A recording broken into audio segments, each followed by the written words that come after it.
The next stage is to shape the neck, the heel, and to finish the head.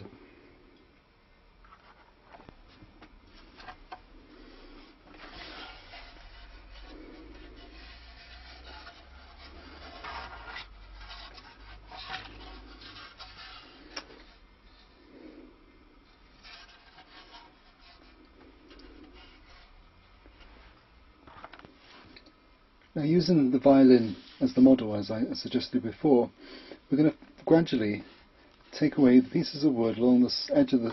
we're going to gradually take away the corners of this piece of wood and gradually work a semicircle into it. Now, there are several ways of doing this. We can use a spoke shave. We can use a file, a very rough wood file can do the job very well too. We can use extremely rough sandpaper and work down into grades. Just whittle it with a knife.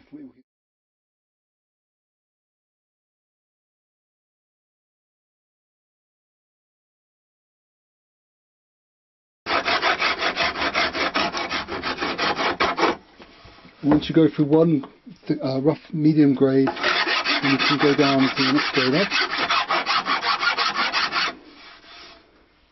And then finally follow with sandpaper. The other tool to use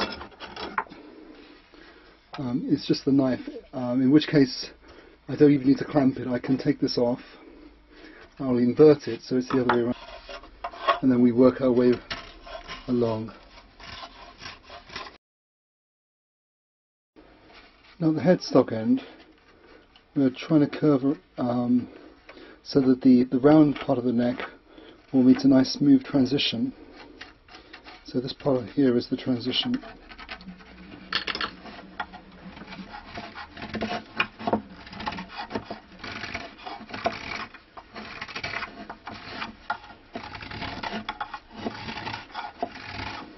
And you can use a guitar or some other instrument. I suggested a violin as the model for the actual shape, but if you have a look at any other instruments that you may have or you may see on the internet, there are many different ways of doing this. Some people carve with a V shape here.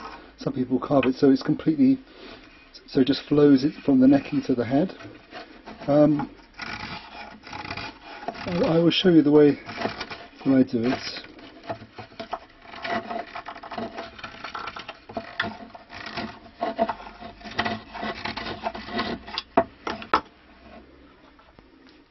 Okay, if we just compare the neck as it is to the plans, and what we need to do is to mark on the side profile, just from the heel to the neck, which is a rounded area. And we're going to move the sort of top couple of millimeters along the neck. Okay. And if we mark that on here, now the shape of the actual heel, it's going to be a semicircular shape, pretty much like the button on a violin. So it's a semicircular. So there we go. Now the quickest way to do this is to chop this off with a saw, make some saw cuts to start to initialize the shape, and then we will do the rest with the knife and the files, and then use sandpaper to finish. Okay, so it's marked on with a pencil. And we're going to start by the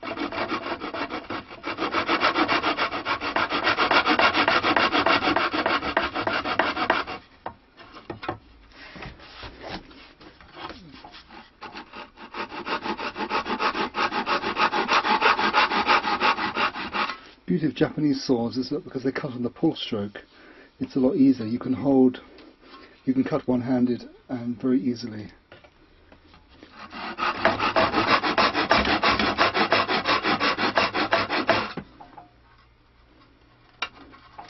This may not make much sense now, but what we're going to do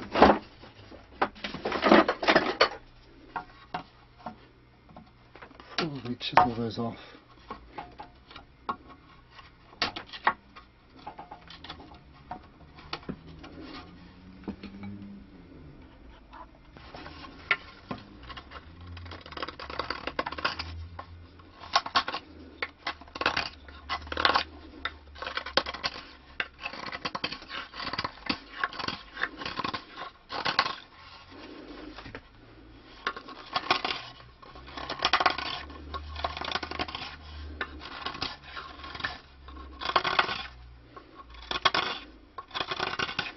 I really enjoy working cherry. It has a lovely fragrance. It's not dusty and horrid like some mahoganies can be.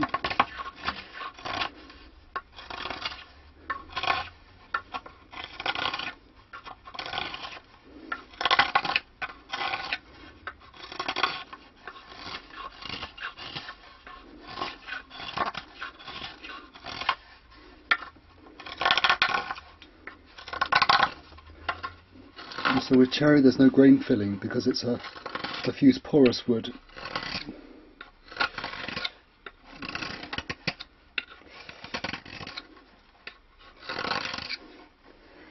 Okay, you can see how that's just starting. That's just the initial.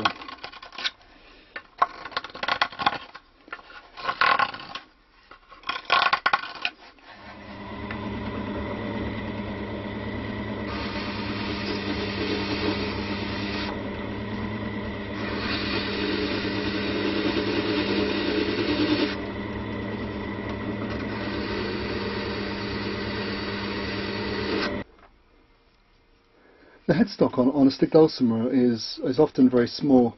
It only has to be large enough to hold the tuning pegs. I prefer to use these ones, these closed sealed ones, because they keep their tuning very well, and they're very simple and very easy to use. They're very simple to fit as well. You just need to drill a hole, insert, and then screw on. I would suggest that you get them first. You need to get mini ones. These are, I think, Goto, or I think Wilkinson makes some as well. But they're the mini ones. I think they're sometimes used for Stratocasters or Telecasters. And you need to get, if you buy a 6 in a line, right-handed, give you 2 sets for the stick dulcimer.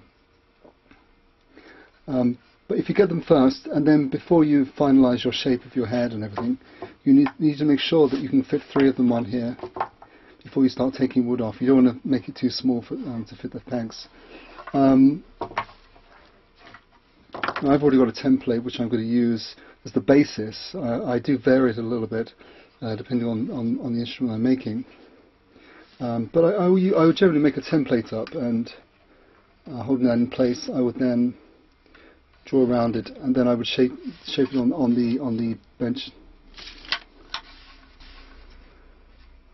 I would draw in a template, and then I would shape on the bench sounder.